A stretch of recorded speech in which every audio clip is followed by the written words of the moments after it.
like to share you with quite an incredible story. This series is called Thank You Hashem When Things Look Bad, and that's what I try to do as often as I can to show how situations which looked really bad can somehow have a good twist to them. And this is really based on the Halach and Shulchan Aruch, Reish Lamed Sif Hey, Kol Ma Da'avid Rachman L'Tov Avid. So I'm going to tell you a story that happened to me in Australia. It was a very interesting story.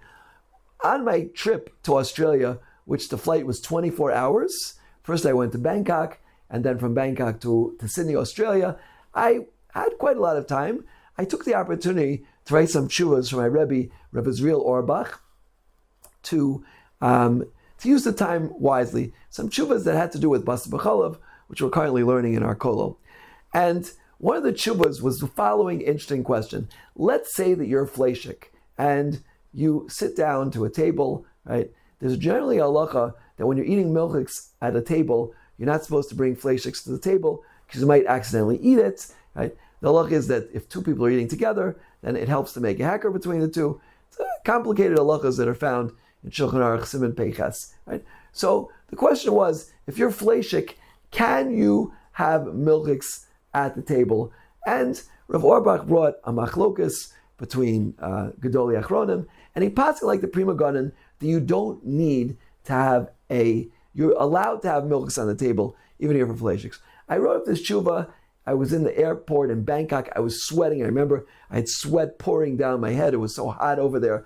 I got to Australia. I was by a wonderful family in Australia, and I sat down to eat. They gave me supper. I happened to be fleishik, and they put some milchiks on the table. I wasn't thinking so much. I was quite tired by that time after going through 7 time zones.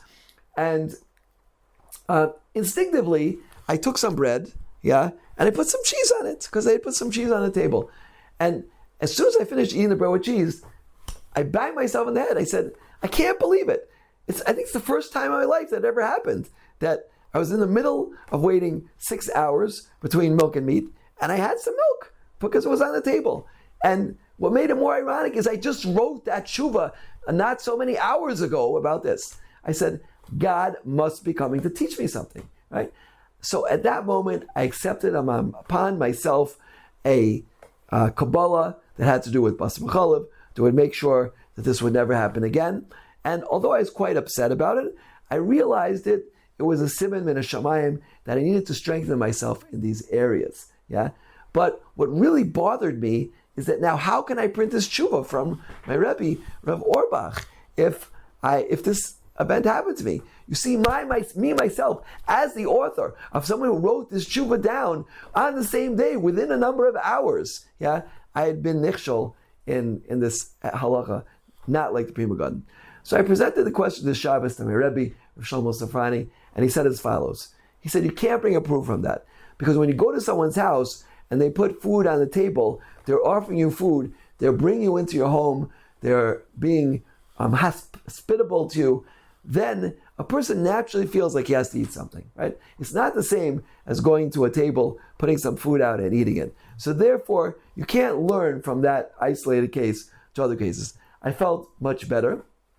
I felt vindicated on now publishing the tshuva, and I was amazed at the incredible sensitivity and understanding that Rav Safrani showed at this moment, how to differentiate between these cases. The main thing of a posik, of course, a posik has to know halacha well, right? But when Rav Chaim Ozer once asked the Rav of a certain town, he says, what's the job of a Rav? So the Rav said, kashrus, taras mishpacha, mikvas. He said, again, Rav Chaim Ozer, what's the job of a Rav? This went on 3 times. So finally, after the Rav repeated those things, he said, you forgot Yisomim be'almanos. You forgot to talk about orphans and widows, right? This is something so critical, to care about people, to understand people. A person wants to be a posik, he has to be people-oriented. You have to know that it's so important to care about people and understand where people are coming from.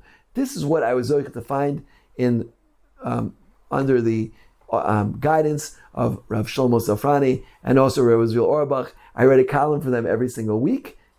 Send me your shilas to dytravis613@gmail.com, and I will bring them to these rabbanim and present the shilas to them. And Don't be afraid if they're too difficult, if they're too complicated, if they're too complex, if they're too messy. There's no question which Torah cannot deal with, and that is the greatness of an Adam Gadol. We should be Zoiche to have many Gedolim in Klal Yisrael, and to see Gedolim, and to speak to Gedolim, and get from their Torah. Amen. Kain Tiratzan.